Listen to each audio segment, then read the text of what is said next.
action.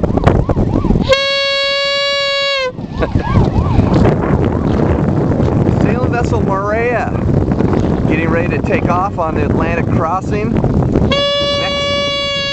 Next stop, the Caribbean, and probably going to take them 3 to 4 weeks to get over there.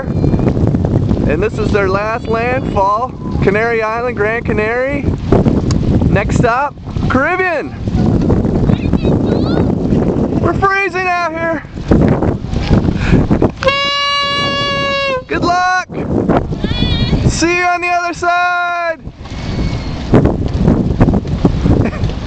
And there they go.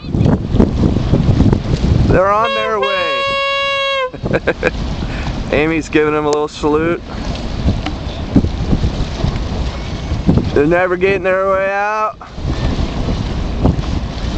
And they won't see land for a very long time. It'll be much warmer. Bon voyage!